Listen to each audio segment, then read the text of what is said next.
Tribunal, émission Oyo, Pandisango, Bazoko juger pensa ba dossier belé ma motel musique et puis ba information belé ba ba zongo pensa on a un tribunal.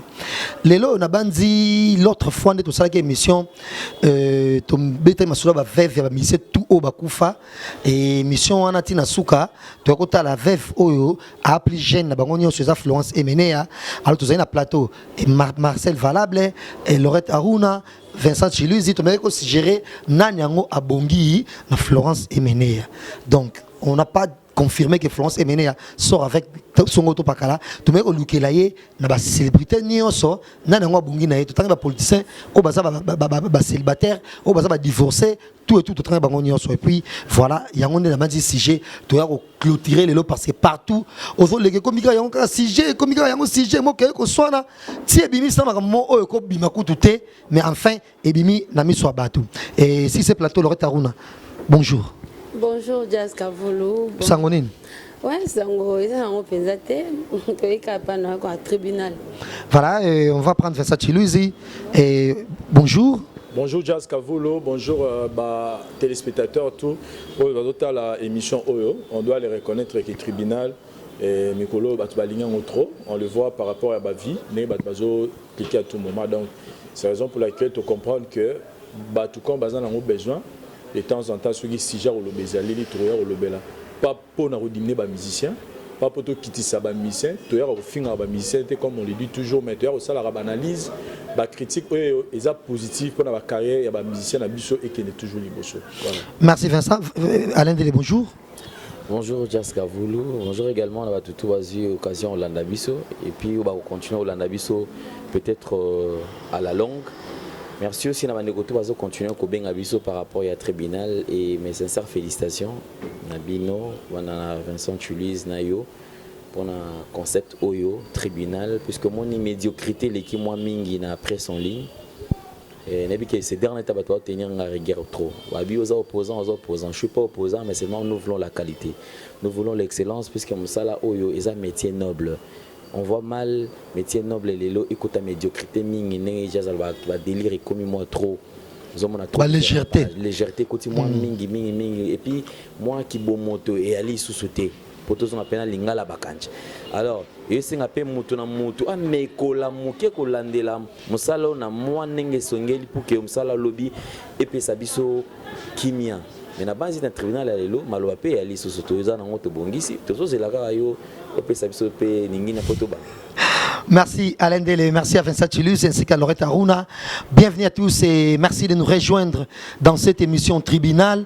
Grand merci déjà cette émission, je l'ai dédiée à vous, le président Adonis Ngambani, ainsi qu'à Julie Kitima, big up à vous, sans oublier mon ami Tchombele Muntu et Nakobo ça n'a jamais aimé Bidoche ainsi qu'à Movier et il y a Salim Kapesa et j'ai salué également Sandra Moseka Maïndou, Madame Yapa Guilin Maïndou, le mannequin de Paris d'ailleurs qui fête son anniversaire aujourd'hui.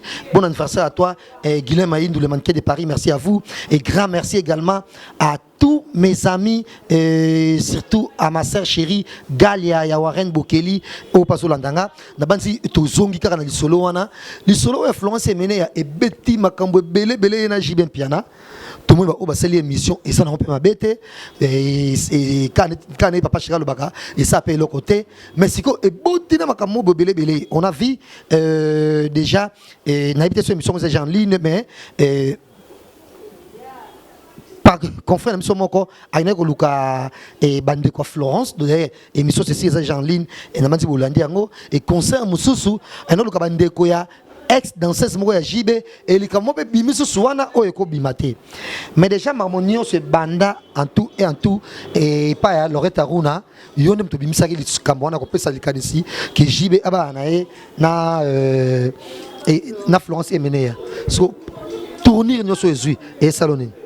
Bon, tournure au ezui d'abord na moni qui est déjà une mission bato belé balanda déjà dans émission au tribunal parce que l'autre le bail biso le bail na biso car nga pese point de vue na par rapport à ba veuve venir sur mon que non la plus jeune na ba veuve venir sur à moins de 40 ans Nathalie entre papa chéri Nathalie peut entraîner na mon qui compatibilité ko ça qui ba koki ko lingana mais ça que le moment ka to lo ba que ça qui que to affirmer que non ba en couple mais tout le monde bato ba site belé bato comme le belongo créer peut makamu sous peut faire écouter bimate et bimi.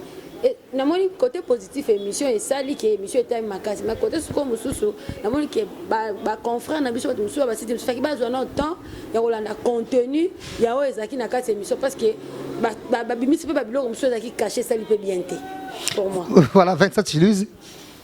Ouais, Jazz Kavolo, moi personnellement, mais que jour où tu as lancé même émission là, tant tu as l'émission, tu as là on a boutou. Tu vas nous dire que tu as un matata titre là yo. Mais c'est ah jazz titre yo, on me l'a dit ah touché. C'est vrai et là on va bon pas faut bailler premièrement biso to salara to ça presse en presse il y a presse écrite na audiovisuel to sango. En sens que moi ni pas te journal là il faut toujours as un titre moro o ebi ke quoi tirer battu. Biso docteur a titre le kutate na sens que to yami na biso jibem pianate to le ben na biso marambi ya mignon Abraham te mais na titre to komi mignon Abraham ayibi meta ba otana kaso mo ndam suso tam so mo na bango weranson a otam la na nzela. C'est-à-dire il y a rien à voir na titre ba commun biso to dans la politique ça rappelle que to salara to pesara à toi tirer à mutu. C'est-à-dire to traiter si gens on a 4 mais to traiter si gens mais pour toi tirer ba toi ta si gens na biso et dans la politique moto salara wana pour que tu rendre titre la chose à la fort pour muta cliquer. Voilà ça. Donc ça tu comprends OK et masolo bo beti et beaucoup soit solo monde bo beti bo tiango ce titre. Donc on comprend que tout au long de l'émission vous avez eu à parler de JB et de Florence Semené. Et puis na maman mariage na 4. Voilà, donc les gens doivent comprendre comme ça. Mais au moins ce qui m'a plus et ça linga moi bien c'est que Batou différents sites internet ba 8 ans ko traiter si je ba kenango nenge biso to lobele la gamote. Ça dit biso ezala gara to doit traiter si ja ba veuve ya ba star neni ba continuer ba vie na bango pa balité après liwa star wana. Et tout ça qui exemple il y a ba musicien o bazana ba célibataire na ba veuve o bazana bango libre robalana. Tu peux faire exemple, tu peux dire que nous allons bien maman Bia Madilou. Pourquoi pas on a fait ça un problème? Mais il y a Florence et Ménère. Moi je vous dis que j'ai parlé avec Florence. Vincent mais il y a un là. Florence a bien comment tout seul na elle singa Vincent mais maramli bosali. Moi ça te bo démentir marambo eza lokutana singa bi mama langa. Du soleil za lango bongote zo atteint hôtel émission on comprendre que eza bongote. Na lien émission na tinde lié. Et intelligente qu'elle est, à côté de la vidéo, tant à 6 gouttes, rien à voir. Et puis, ce qui est vrai, c'est que moi personnellement, dans les autres désaffirmés, dans le site internet, tout le 8 ans au coma, tout y a ça la licamol réel, Jibem Piana, à la relation mon côté, na Madame Florence Semené. Je le confirme que à la relation mon côté, donc arrêtez avec les émissions, Bruno Luca. Boluka bata papa chéri, boluka famille il y a Florence, boluka bata il y a King Kester mené arrêter avec ça. Florence Bandou, mère de 4 enfants, azali na relation morona JB Piana, JB Piana. Azo sala vinaye, Florence pe azo sala vinaye. Ba tira lo kokuta na ata esika morote o golobake, ba kuta na ki place mo ba kanga bango photo, yango na muta pesa ki idée.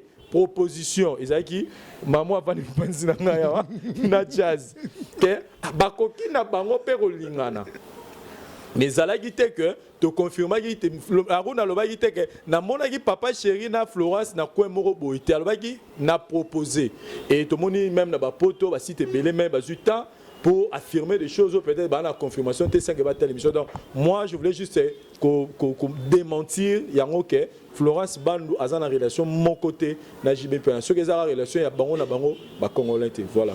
Voilà, merci clin d'œil également à Kelly Sharon Stone Chombele Muntu et tout ça toujours na yo na banzi a Rolanda biso avec attention et déjà toujours na Mikila Poto na Londres. Je vois Steve, merci beaucoup sans oublier na ba nyonso o ba na kosa mambo kitoko ko pesa so ba conseil et ko critiquer biso et surtout ba critique et qui n'a vraiment droit au cœur. Mais en tout cas, voilà, on va prendre Alain Délé. Mais Alain, on n'oublie pas qu'il m'a envoyé BLP Bimi et tout au long, il y a Makambango de découvrir et ce pays, ce pays, le coup de éviter qui est pour notre BLP, babi, bamoni qui est au bakanise qui m'a envoyé solo.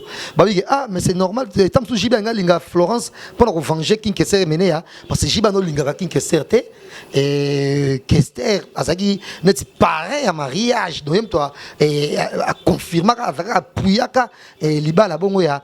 Il y a Amida Charti na Kinoani. Donc il y a plein de trucs et bimi et parmi plein de rimeurs, tout ça c'est marrant. Il y a Florence na JB ni na sous oyo ou retenir et tout au long il y a scandale au news ou presque éclipsé il y a Igor Balou na MG30. Merci encore une fois de plus. Donc on a banzi les lots quand même avant na côté ce qu'on a détail nanga. Je préfère appeler ça dans nos beautés et puis qu'on aurait encore une fois de plus l'équipe nationale. Voilà pourquoi est-ce qu'il est dans la couleur, il y a drapeau. Donc merci encore une fois de plus. Ballon le bisoté. Donc merci à Chancel Mbemba, celui qui fait la fierté du football congolais. Et puis bon rétablissement on a eu na bandeko nan de comme qui choc mon belé. Alors et puis les gars là les londoniens là. C'est qui encore pas dans la choc Yannick Bolassi. Bolassi vraiment. Et Francis Bebo nane Beto fait Nicaragua monter Marlette Tandou na pesi nomboté ya Jani Sita Chunga Putu na impresario Clone de Bassi. Alors na kota moi mukie na nani. En fait c'est un grand regret pour la presse en ligne en fait. Les gens ne battent toujours, c'est comme si la presse en ligne c'est là où il y a beaucoup de ramassis. C'est comme c'était une poubelle en fait. Les gens n'ont pas le temps, il y a comme ça le traitement information. L'autre fois, tout le monde qui a tout ça n'a étape où ça là que non information ils allaient la publier. Tout le monde a une étape elle bosse à collecte information, traitement information. Après vient la diffusion de l'information. Les lots à batum sous soit ça carné dozo ils moi passe. Na lobité pour na bande peut-être trop basale profiter qui na yango eza mabete mais il faut qu'on y ait personnalité à motuna nous anaka rimero qui ko précéder information et que zala ya solo to que appelle lokuta bande ko basala qui sujet balobi que no biso to bande ko beta na biso et lorsqu'il y a eu amusement c'est-à-dire ba kota na moi divers balobi mais non oh de quoi on a dit non d'ailleurs tout ce qui peut tel na tel hein ba tie bango ensemble et ko qui peut ko simba. Mais à l'obité que et ça la manengwa. C'était juste amusement en passant. Du coup, bande comme ça azuka eloko wana mbala moko voilà comme na ko tungisa ndeko. Maman esiko zali zala na motema pio. Zala na ya kokita. Bande ko na biso to sala musala et il faut qu'on garde kolka karaté parce que l'autre a fait telle chose na pena sala yango. Non. Yango zo mona ke Congolais, ils ont grand défaut. Congolais préfèrent à vivre dans l'information de la rue que à une information au la source. Au moins, personne bêta et à cette information là, n'a kondimisa mapena que no yende mutwazala ki. Et à la limite, bah nous on a besoin de afficher la Sewana et bande quoi même il y a poto même il y a biso azaïr au bah ngaba ça c'est jeune fait pas ça le quoi fait pas ça le quoi Yves Pan par exemple qui m'a appelé pour me dire voilà est-ce que peut ça idée pour mon influencer mener dans ça longue mission oh émission de moi ça là ils ont soloté tu vois donc bon peut-être dans la région de il faut quand même pas contacter biso contacter peut-être va idée parce que tout ça qui ensemble là tout maman vous a dit oh t'écoute aruna mtalba ki bo tu comprends ah non et l'eau aussi mais les gens ne veulent pas travailler il y avait pas que ça c'est comme ça ils bandent comme ça que non au moniti et que comme même à table sujet dans la carte va tribunal au moment que non yo souffler sujet dans le mouton yo les li qui à ça liango nyo tout simplement parce que les gens ne veulent pas travailler originalité exatée or ceux qui idée déjà et où t'es pas de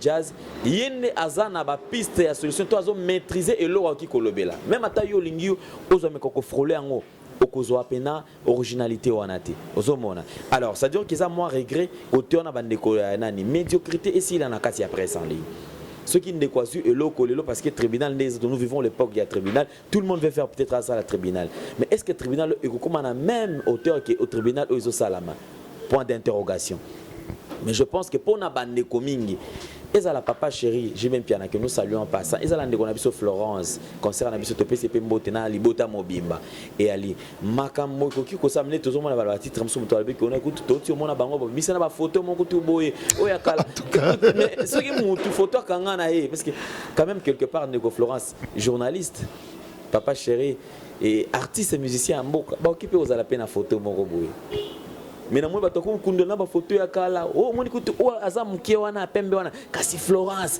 au moins passe makambo bandaki non arrêtons avec ces genres de choses parce que tozo salir ya ko to ba délire ils ont prendre place na place il y a information va à la source nani sala ki émission Neko Vincent Aruna de connexion valable bango to sala ki Neko Jazz na moni lo mobo mangona no bino bato banaki ezanini ils vont t'informer na place ya kozwa eloko lokola à peu près c'est comme un système au mutazu lokola zana likamona ndeko Florence azu ba règlement des comptes ekoti na gati d'ailleurs kuta la saranine to la ki c'est to kena okutu bo bango to sala kango bien te ya ki kozwa ne loko moko tu ya famille batu abandi ko exposer yango c'est pas bon arrêtons avec ce genre de choses ce que eu information soit tant à ko traiter yango soit tant ko kene na source pour esa la keno information na ezala na valeur moko na sens moko boy et là on a ki ko lo ba yango voilà en même temps tu compter l'émission mission météorologique au sujet mususu au sous te découvrir na ba émission belé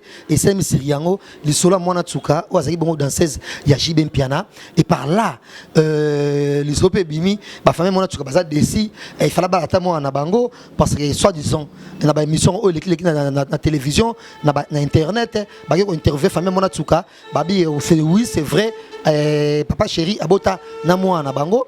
Voilà, et puis à son bel coup, moi, na oba botanaye lupangu, mais moi, na bango sa moi c'est qui toko fava moi, na bango qui bala, et mère de contre, maman bala mine, au hasard, bongo Florence, batum sousou, n'a pas commenté, tout le temps, n'a pas commenté dans la scène émission, ah, c'est pas normal, soit qui fait le midi, mais qui porter plainte, qui aime te mettre mineur, mais oh, soit total peut bien, et quand moi, tsukarana, tiens, qui n'a baissé une fille déjà, 16 ans, si je me trompe pas, et puis ti ah ou, mais là, ceci, tiens, qui nous bota, alors moi, j'ai 18 ans, 19 ans, donc déjà, et na place na kata on a mukuse qui est déjà histoire on est sous na kilo mingité mais est-ce que Loretta Aruna makamba mwana tsuka ebimika kata msenge bimate ke biso to ebité nzoka botana na Jibem Piana to découvrir on na kata ba émission ya sujet ka o c'est nango vraiment gentiment on s'amuser pour dire to me ko proposer to découvrir que Jiba botana mwana tsuka réaction na.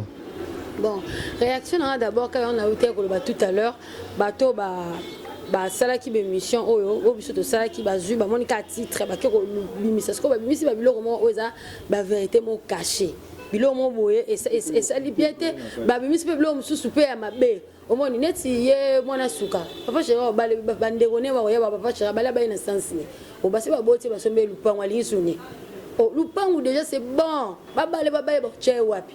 Oh, et on a qui n'ont tenu sur la leader, la danseuse, ma parent et moi, moi, de Fabrice a la raison. Oui, moi, qui mineur, beaucoup de gens baissé le point. Azapé moi, si. Au papa Gérard Moubali, tout le monde qui papa chéri, Azam Moubali.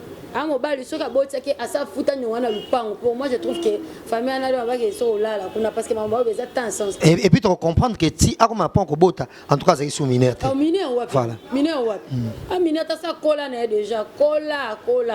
Ah, mineur, tu papa chéri, tu as ça, je trouve que famille n'a pas exagéré. Papa chéri, au bala. Est-ce qu'il y a ça la maturité? Il y a un libala. Papa chéri, c'est ça. Au coca, au support, on va supporter pas. Tu as vu ça, c'est la musicien, ils ont ça à terre. Vous avez moi, c'est l'idée. Est-ce qu'il y a un coca? Pour moi, je trouve que famille, on a, bon, c'est un dossier, mais moi, c'est un héros. Pardon, dossier en été. Pour la bande, moi, on pas au coca, parce que coca déjà au botanaï. Oui, on s'en coca, on a le bit. Ah, coca, bon, oh. Bisous de rien, bon, on va des problèmes. Comment tu as problème, tu as un sentiment, parce que comme on vend ce qu'on a dans la libala, on maîtrise. La famille n'a pas exagéré. Nous parlons parce que la bino c'est bon. Soit peu moi on a bot, on a pas charité. Soit pas quand tu as baissé, j'étais dans limité. Ben que tu as point à vie, mon tout est dans limité. Nous parlons à la rasoir. Tous à la batte. Nous parlons à qui ça sort. Merci Vincent Chiluizi parmi maman belé pour te belé peka yoka émission et boti maman belé et to qui se que toujours moi na tukango ba to ba kena États-Unis que bota kuna États-Unis ba so bité que na États-Unis na Afrique du Sud pour les États-Unis ba nga na Afrique du Sud et na États-Unis mais ba que côté bloc on a reporté ba plainte que voilà alors ça pas me continuer chez amis donc c'est là que moi quoi qui na en Afrique du Sud on va prendre des souvenirs nini toujours ou soit avis na yo na mobetali mwana tsuka. Donc avis na ngana ngana ba ko yebisa na frère na biso Fabregas que c'est vrai qu'album c'est Bimaki Zigida et Zobinisa déjà, mais ceux qui vraiment dans la possibilité face à intervenir à 2 minutes à s'excuser. Parce que tant le bac on a mimi ba danseuse c'est pas trop ça on va travailler la coffee basé na papa là il pas manquer respect ouais manquer peine avoir respect quelque part tant le bac on a mimi ba danseuse c'est pas la trop c'est que a manquer na ba avoir respect parce que ils ont un leader moroté na musique na biso le bac il y a qui parle mimi ba danseuse azate. Donc, il faut vraiment s'excuser. Puis, il n'y a pas à... Tu as dit quelques leaders qui parlent dans CSD. Ouais. Héritier Wata. Et Capture le Boga. Abraham Mignon. Et Nani Soussou. Fali Poupa. Et Fali Poupa. En tout cas, on mine kaka. Ah oui, oui. Oh, bah, qui parle dans CSD. C'est pas trop très. Voilà, non, en fait, pour l'anga jazz, pour l'anga, je ne crois pas. Au moins, Internet au jazz,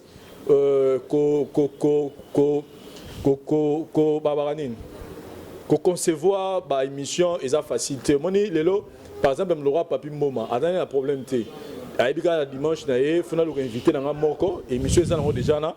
Quand la question dans la dimanche passé na robandela na tuni ga mission mususu mais biso c'est différent d'internet parce qu'internet on vit à la quotidien il faut beaucoup des idées il faut créer des émissions et ça que on attirer ba batalaka et pas sinango et donc ça que ba te belé les lo ba même ko dérouter moi je me souviens même qu'il y a un journaliste moko qui no rejoindre garçon moko boy a PC mbongo ebisa biyo le cas le bag yozande wa lobeso ozo simplement mourir ça lobeso té type on a dit de n'importe quoi na kombo ya lobeso oh ba lobeso ebine été donc ba coopérer na moko raison moi 10 000 fois ngo le cas en émission numéro zande wa lobeso donc moi je pense que na niveau papa chéri na maramu nenga gérera maramu mwana ntsuka na ye wana ni bobina ye ba pete maramu pe na so ezaka nini moi da ne même pas le mwana ntsuka pe na maramu pe nenga otene le bina beta mwana ngote donc ce qui papa chéri akoka ko gérer problème ngo na robombama et mutupa tikala oye bangote qu'est-ce qui s'est passé na limité que dossier à Florence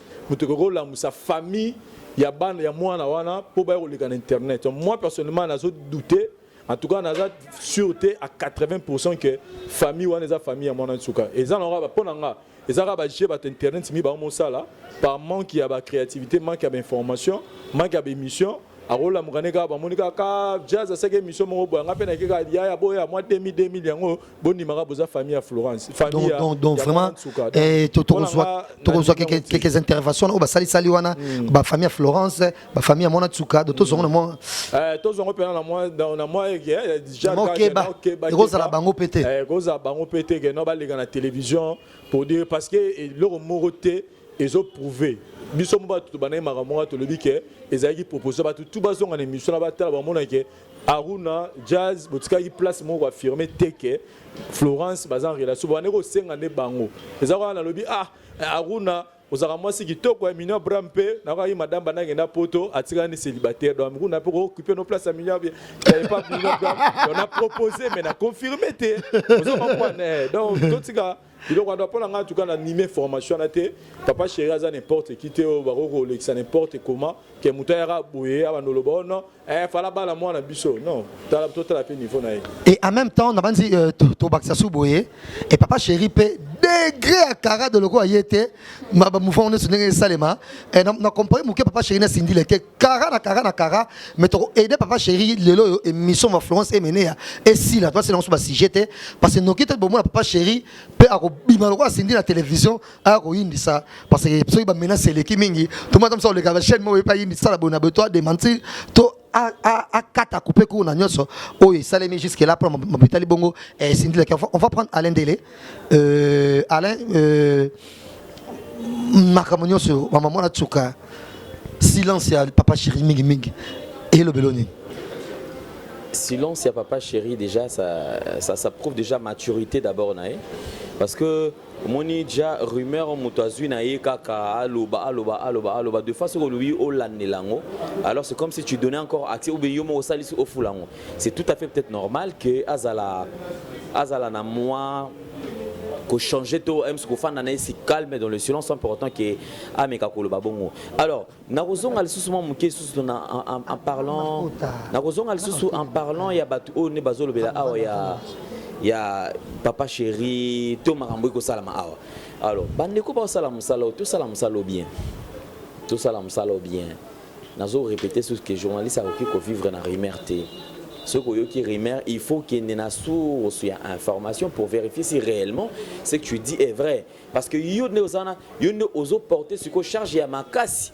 Il y a toute information. So, déjà, il y a des diffamations, information. Du coup, il y a combien de personnes qui détruisent l'information à Mabé.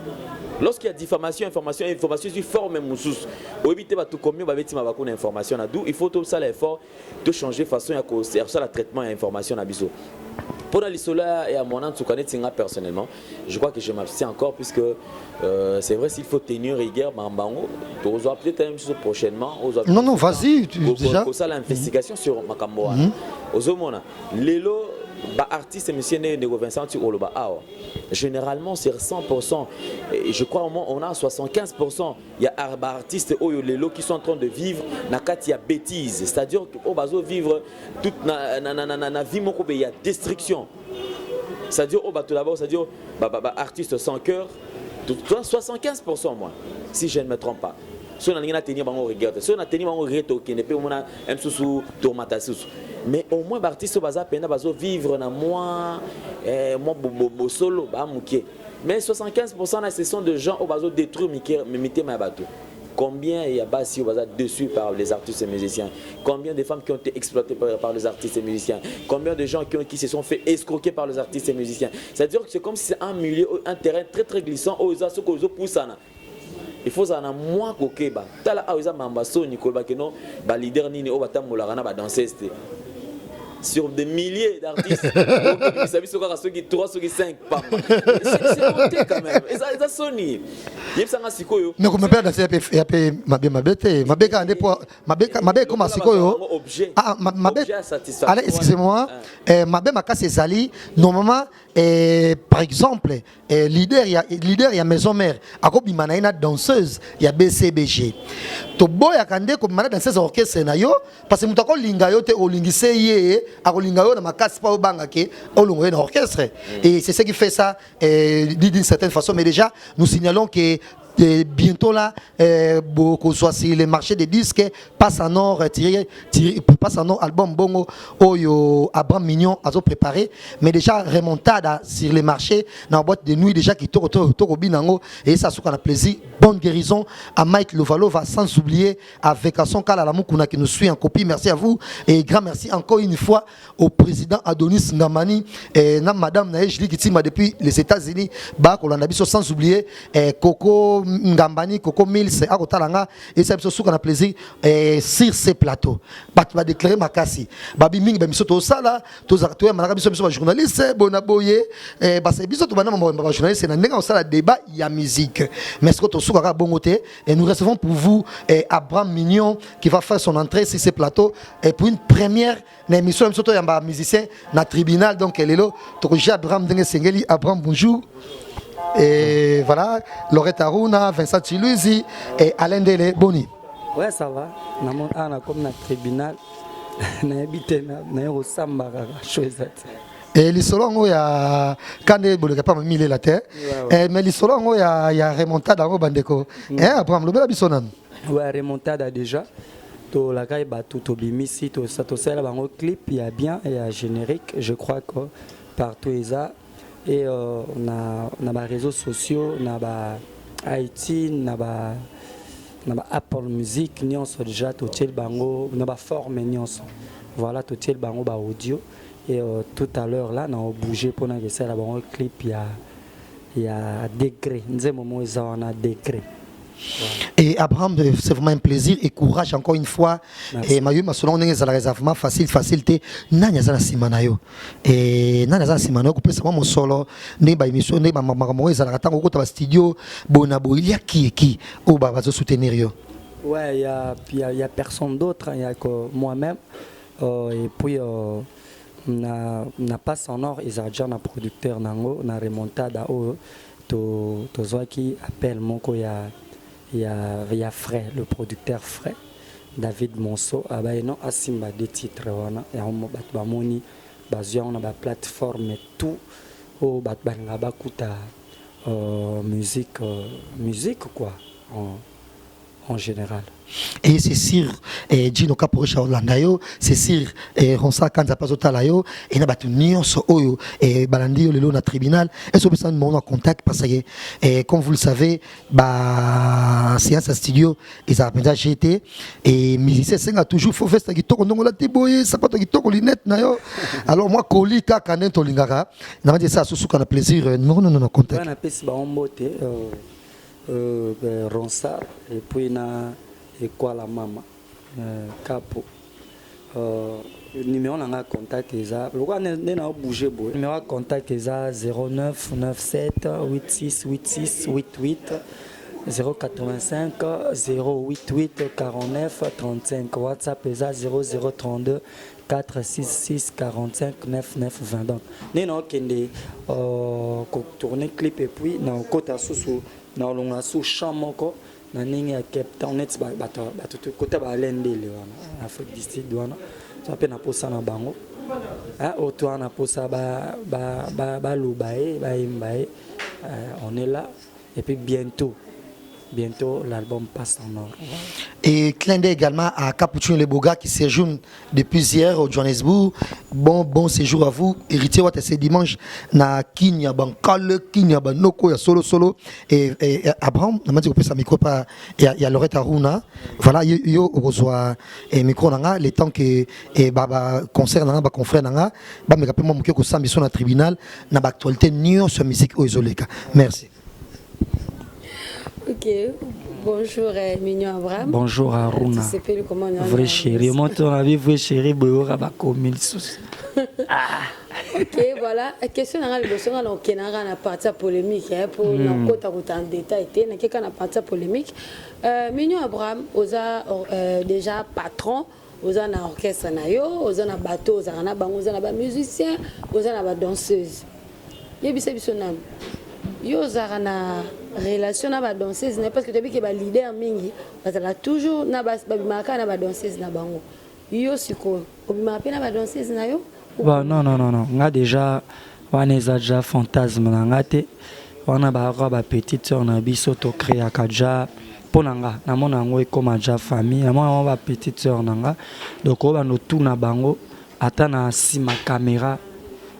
So tout ni ba caméra ba misu ba kosaka wana photo na ba on sima caméra ngane ce qu'on a la ba ba copie ba sœur na bango ba Paris le ba baby Slovek l'éclairage de Paris na branché bango ba sepela ba solana bango normal les até na vana bango ba kangi ba on a tindi bango ba mettre mo bloquer son denire. Ok, voilà la deuxième question. Je vais poser une orchestre au Yozalaka ou une musique BCBG et Papa Chéri. Tu dis que la rumeur est sur qu'il a mieux placé. Il y a qu'on répondre un peu au long de doute au Moussou Bazalanango parce que non Papa Chéri abandonné Kobima na Mwana Suka abotane pe Mwana. Est-ce que c'est vrai pour rumeur on appelle long appelle na mito bato pour le etikala bongo babota basomela pe na lupango Yozala kuna. Est-ce que c'est vrai ou pas? Ouais, amotuya na saki na BCBG na zaoya na sa musala après na baloki na ke ya olandela ti lelo ba komba ba danseuse na biso misusu ya wenge BCBG na yebi na ngati. Donc moi en tout cas aza petite sœur na biso to yebi aki moi na muke après à un certain temps moment à Kenda. Donc à Kenda ka le boye ti lelo et na yoki lisolango sous ce que soit ta bon je sais pas naza vraiment na piste normale na ngote ce qui a bota ou pas donc et puis c'est quand na yeba te Wanezara système à TV n'engezalara donc torobombara mais elle est un tribunal pour se doit biso to lobara la biso mais Mignon Abraham nga question besoin ngana tunayo toto sala émission moko la fois passée na ba jazz concernant l'évolution de BCBG aux années kunayo au souci ne osera toujours du colo parce qu'ils a ba référence nayo question nga ngana tuna parce que osara na boîte biso to sala banalise na biso belé bela pour na koluka koyeba parce que lelo to yebi que musique à l'élo est différent à Kala. Il y a Kaleza qui producteur à Tcheba moyen à G. On a M. Simo. Dans ce Kaleza, il y a un producteur à côté studio à supporter Maramutu. Mais le lieu comment va ministère vraiment se produire mimi ba mon comme grâce à Néboté Karabanzembo et d'arapé bino pour bo ça va chant. Mais si yo longwe album na bino il y a balle de match et tika le bimate. Ozaki na katia boîte. Et là, on dit que c'est passé, c'est passé réellement. Oui, ça là que si les lobes BCBG avec tous les moyens que ils ont, ils ont un album plus de 5 ans, plus de 6 ans si j'ai une bonne mémoire. Ouais, moi je crois que grâce à artiste musicien, bisoto ya na ba orchestre, un musicien a un orchestre pour accompagner, c'est-à-dire ba vision ya leader nae. Alors, vision ya wenge BCBG, depuis la nuit du temps, on a décidé d'arrêter la papa chéri. Je me suis décidé de faut samedi album et bima. Parce que je foutu ba studio ana ça m'a et par après leur album ba PC producteur. Et papa chéri déjà il passe à la télé, il dit qu'il y a plus de producteurs. Donc je ne sais pas comment il va faire pour... Mais déjà, Bram Ayemba, déjà ici là, donc déjà ici là. Une stratégique, quand même une stratégique les arabes. Quand même album comme une étape quand même dans Wenge il n'y a pas de réunion stratégique. Surtout Wenge Nabiso muto a décidé na makambutu ata ba mettre ba swani ata ba tu ba bundi. Ata boyinga boyemba ata na podium ya nzembo loba na répétition voilà peut-être on est na concert boy na première partie eza ba chef à ba répétition mais comme papa chéri sur le podium et comme maman papa chéri ça dit papa chéri nem ta décidé na tout et jusque là biso ba musicien na ba fan na ba journaliste tout ça car on a point d'interrogation donc on ne sait pas qu'est-ce qui se passe et puis on attend toujours. Ça dérange.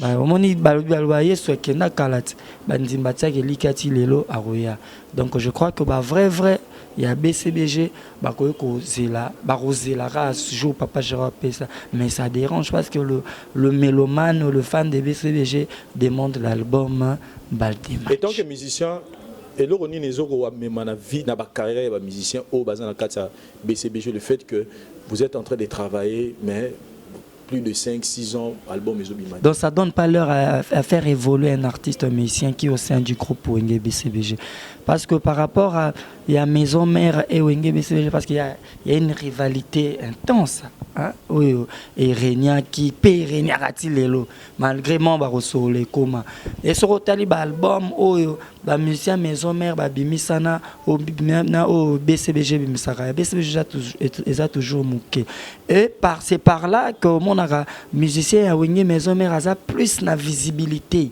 Mingi que les musiciens BCBG et musiciens BCBG garda toujours moi aura et ça par chance et par peu de travail au Asalaki avant lelo bisoto ce Nathalie bien to côté anti-terror qui paye ayo quel est ton problème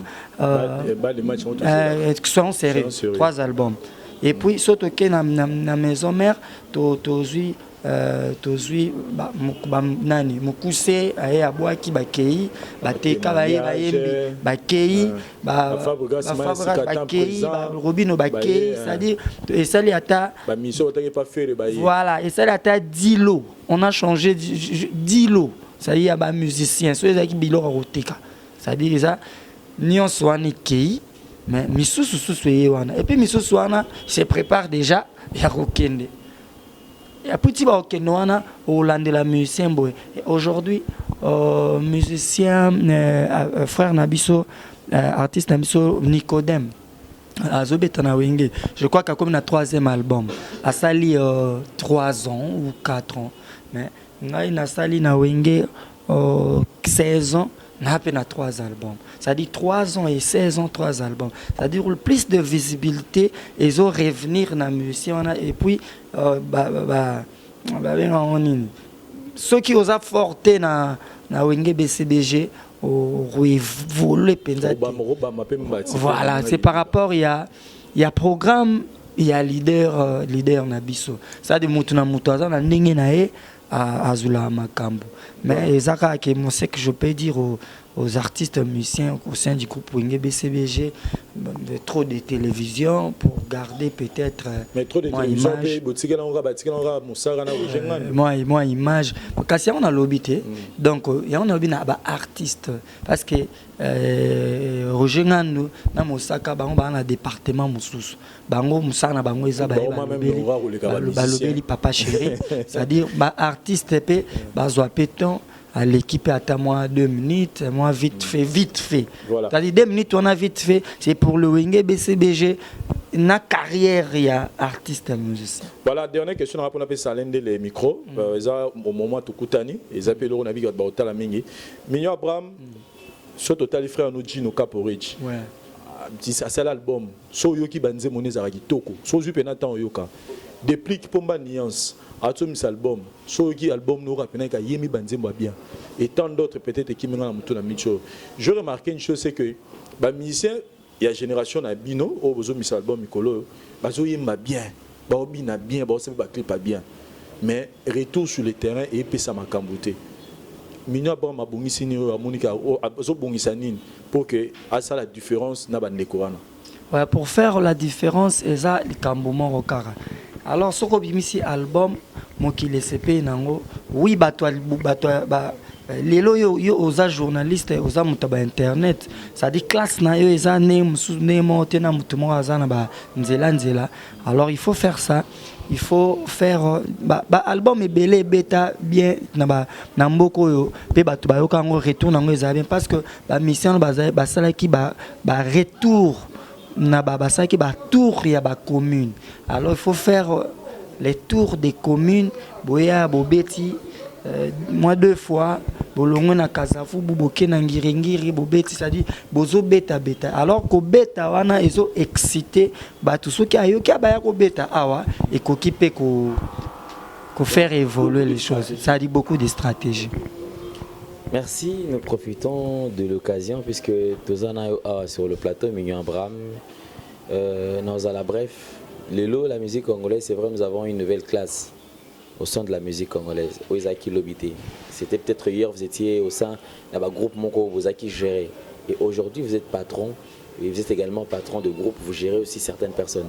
Alors, on a besoin d'annoncer la vision, analyse Nini, ceux qui, en tant qu'artistes, ont fans de Congo. Analyse Nini ça la musique congolaise. La musique est en train d'évoluer où la musique s'enfonce de plus en plus vers le mal. Analyse Nini ça la musique congolaise actuellement. En tant qu'artiste. Ouais, analyse ça que dans l'ensemble, musique est bétama bien. Ndengeza ou bétama kala poto kutango.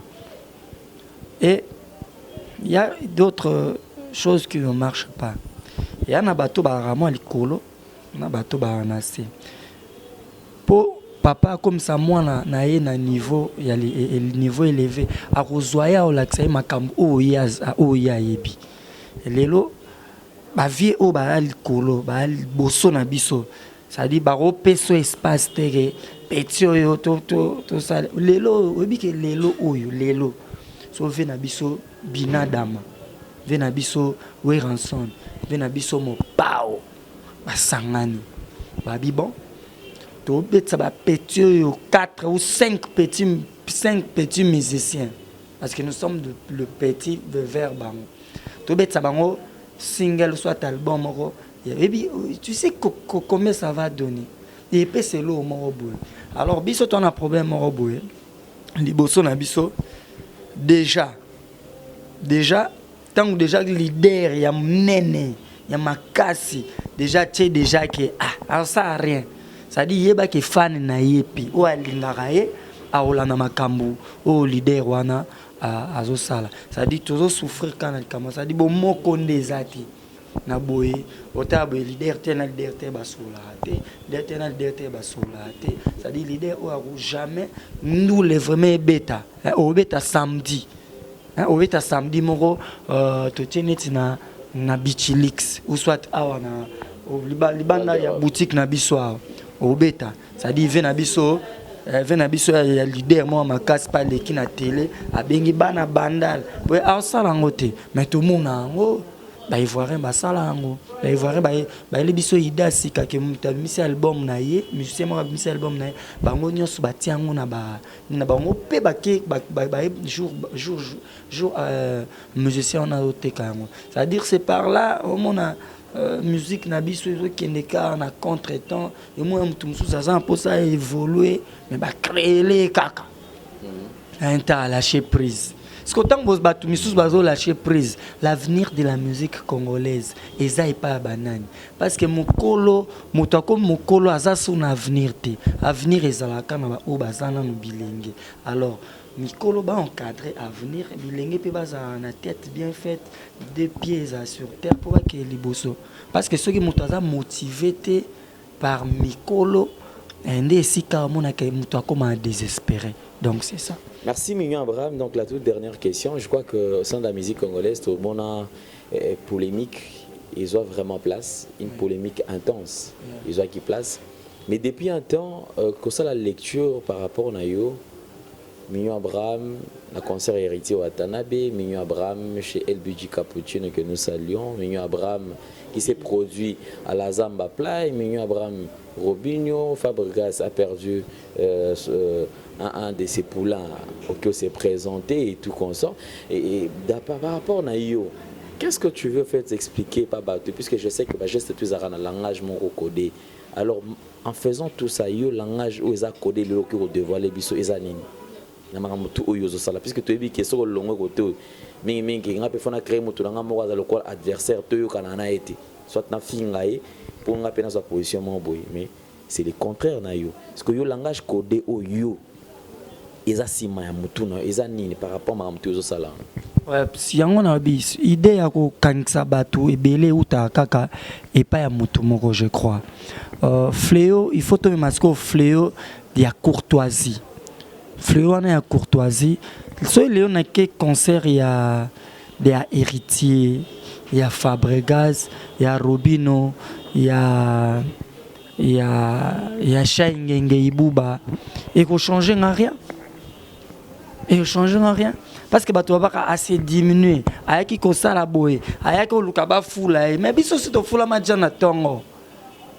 To fula ma déjà na tongo par babulo na biso. Ça dit ko koma ko kende kende wana ko toye ba artiste musicien wana eza bien. To zayo mona ngo pa ba vie, ba sala même na maisha po bazala bomoko. Mais kaka bango moko bakabwana. Alors nga towela nzembo te so parole atekelaki nzembo atekelinga pe nzembo toyembaka nzembo wana il y a des chansons ba OK jazz bimisa ba nzembo moko mais ba yembi ngo deux personnes toyembi ngo kaka yo zana wana expression na yo zana ba nuance na yo yana batu ba osepela ndenge yo yembelango ngape yana batu ba osepela ndenge na yembelango ba jeu ya na leki amatate akolia biso moto boye wana eza ba buzoba et alors il faut to lukato zala bomoko to mona makambu tu baloba ko musique na biso sali boy ba petso na ba nigérien bazala ba bomoko ya mona ba ko mo mene biso alors ba beta fondule ti lelo ya na nzembo te ivoirien mo abimisi ko lega maya sans compter o ba comme ça joueur mo ba yemi nini alors maya yipsa na nzembo lo la maya yipsa na nzembo nini ya nigérien mo leki nzembo wana nzembo lo la boule to omba nzembo la choc. Vous comprenez hein? Il s'en va nzembo nini ya ba ivoirien ya ba nani même ndema visunu to bien ngote. So kena to kena ba Côte d'Ivoire ba partout to kena kuna na ivoirien ayemba nzembo no code moral ayena feuille na bic abina papa komelanga ngo en français na ba soki olobara nini alors biso na bango alors makamna bangwana esuka kana ba baro ba sali biso ya likolo ba DJ banini ba tie bango moi chaud voilà et puis na ba régisseur na biso alors tia banzemo ba Rihanna tia banzemo ya bino il faut solo là ça dit so yo tike le mbongo pour ça la promotion alors beta toi 5 fois 6e fois moi na obela 7e fois au sur la BNT 6e fois na okota lelo na obeta alors un numéro à Rihanna un numéro à Flavo te ça na kaka entre congolais moi en brise quoi. Merci Mignon Abraham, mais déjà elle veut contacter Mignon Abraham grâce à ses numéros plus 243 85 0 88 49 35. Contactez Mignon Abraham et avec ses numéros plus 243 85 0 88 49 38. Donc déjà ce Bengi Abraham besoin un numéro histoire qui vous me soutenir na Sali, comme vous le savez dans cette émission tribunal nous recevons pour vous un guest star Mignon Abraham bien sûr et pour tout ce que ça n'a Mignon Abraham et débat habituel zaki mamboa il y a Florence Emenea na Souvé et zaki ndenge ntango kisango tant qui sangon na sekaki et puis na kamosi étonnant. C'est étonnant. C'est plein bon, c'était un peu marrant. Il y a Yokango. C'est plein dans le camus qui il s'est battu. C'est plein nango. Bien que le mot aussi géré kaka. Sauter ba commentaire ba émission en tout cas to c'est plein na couple on. En tout cas ce salemi et ça me plaisir. Ce que c'est plein ici battu. Pour moi, je sais que les rumeurs, les rumeurs, déjà, ça s'arrête là. Donc, voilà. Merci, Mignon Abraham, dédicace. Oui, on a profité, on a tout le bateau venant na posa ba Congo ba vrai congolais. On a posa musique congolaise et qui ne liboso ba soutenir kangate. Ba soutenir ba artistes, musiciens surtout les jeunes. Va soutenir parce que yango kande ezanga pa na biso ba jeune na profiter na PC masanga Dazoflex mbote Dazoflex avec na bino chibala ouais l'éclairage de Paris Louveki et puis na PC Dodi Kaipa Darcy Kinkani denanga ale mopang bambote Mignon Mopini et puis na PC Tony Kimpioka bling bambote Eric Massiala, Sergio Zulule, Thomas Salanga, Carlos Pinantel, Ben Dolce Festival. Mon ami Carlos que j'ai salué également. Ouais. Ben Dolce Festival à Bilele. Et puis, na Pessimbote, le boss de Djobour. Na Pessimbote, le boss de Djobour. Tout à l'heure, Tozalawana. Et puis, Mbote na Didier Chombo. Donc, tout à l'heure, Tozalawana, Potosala, clip à Kitoko. Voilà, clin d'œil également à vous, l'évangéliste Trésor Mukuna, sans oublier Madame Betty Timba Mukuna, et au Bapé sur 4 à Kitoko, tout ça là. Et nous sommes sur l'élo. Merci beaucoup. Et ton sœur va te belé, bah, qu'on y a consommé remontada, wana, au Yoko Salabongo tiré dans l'album wana, et passe en or, il y a Abraham Mignon, mais déjà, bon séjour, on a capturé les Boga na Djobour et c'est dimanche. On va retrouver, écoutez na Djobour, ouais, on va retrouver Héritier Wata Oarozonga na Kisasa et c'est samedi déjà. Maître Gims, merci beaucoup. Et Abraham Mignon.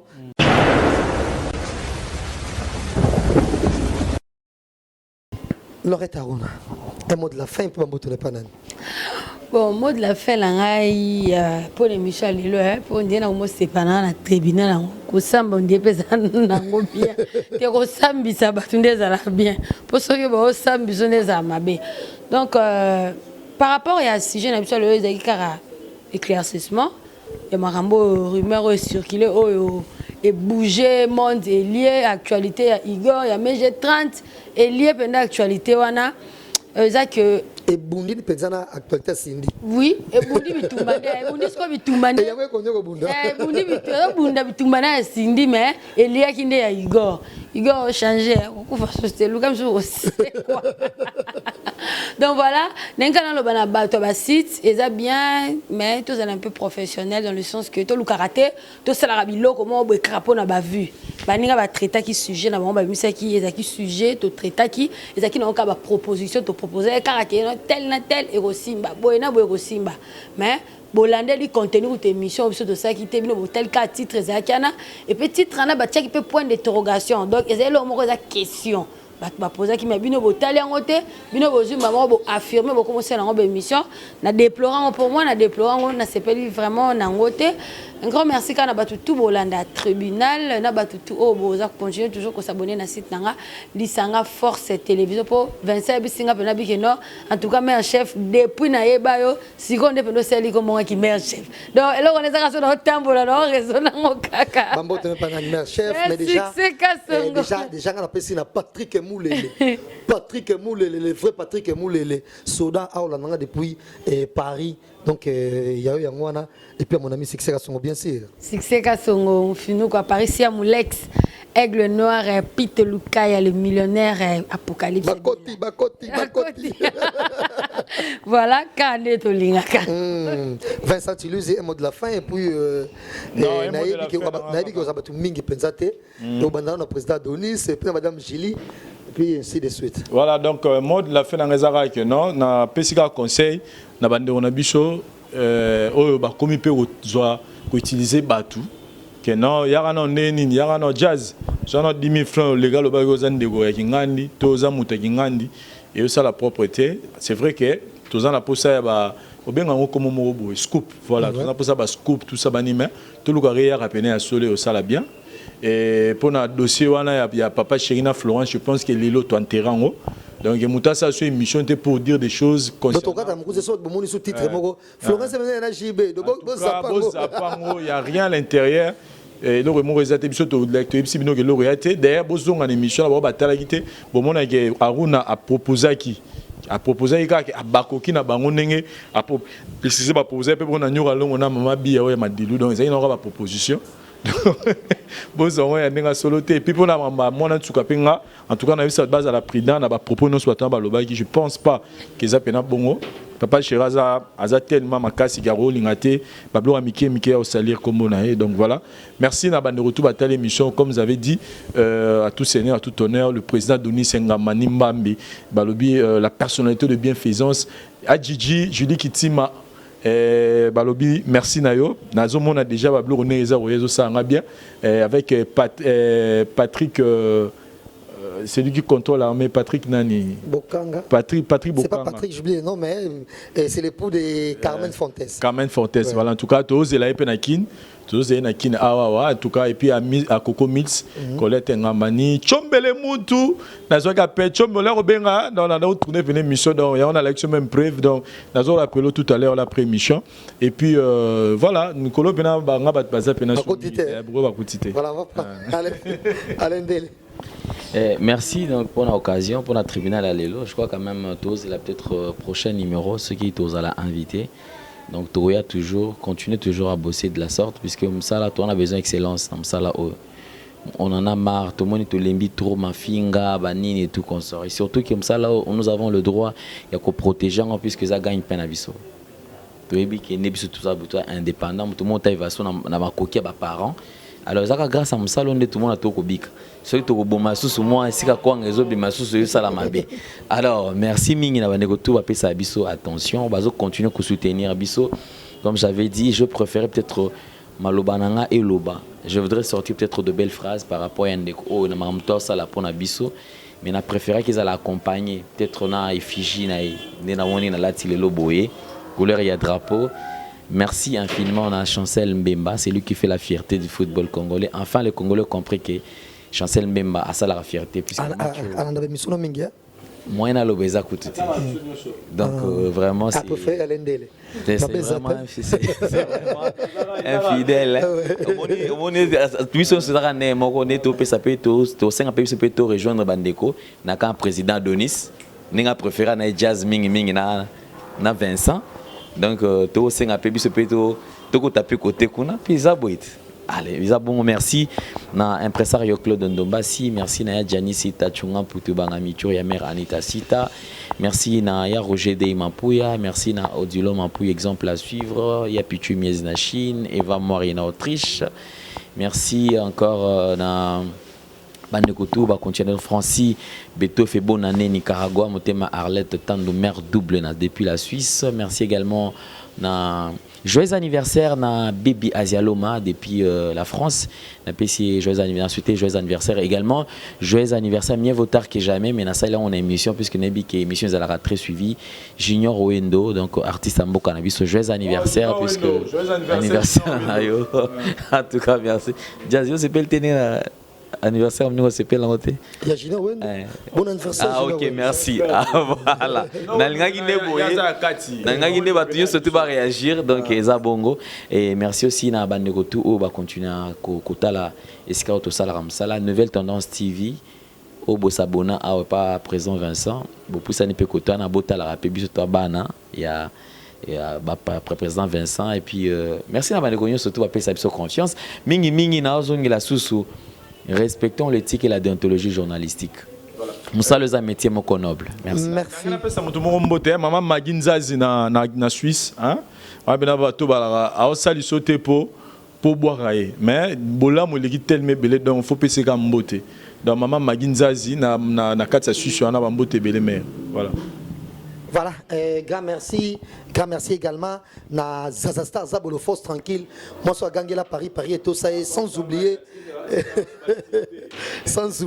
à Hervé Tita Soda où on a d'habitude le col a sali souka na plaisir et je pense que bomoni to meke ko innover na tribunal désormais s'il y a moyen de temps à autre to no yambasiko star moko na tribunal arlobela actualité na ye non pas forcément au côté à mon avis sur le tribunal mais histoire européenne ça a toujours moi miroir dans ma solo on passe pas déclarer on dirait chroniqueur sous musicien to éviter est-ce que musicien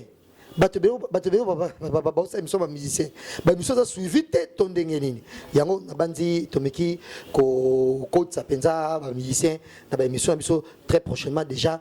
Grand merci de venir sur Landi Bisolelo, ma Marie Fan à Londres et Torbo Sanate, et Belé Tchombele Moutou également, et Kelly Charonson, merci. Et puis encore une fois, la présidente Denis Ngambani, na Echeveri Mouzangu, ou à Otalanga, la Mandie Sali Souka, la plaisir. Echeveri Mouzangu, Echeveri Mouzangu, le trop spécial du président Denis Echeveri Mouzangu. Mouzangu, Echeveri, merci à vous, et merci à Parouza Esayo, grand merci à Laurette Aruna, mère chef. Il y a l'Isanga Force Télévision, à Vincent Chilouizi, ainsi qu'à Alain Ndele, mon patriote Mouyombe, et Moukonzi, à Nouvelle Tendance. D'abord, si le Bolelaki Pegitsa, ça Mouyombe également, Azala, mais malheureusement, ça a empêché. Lundi, vous retrouvez dans le sujet qui toque autre ça à la tribunal Nabiso. Merci que cette émission tribunal soit avec vous. Au revoir.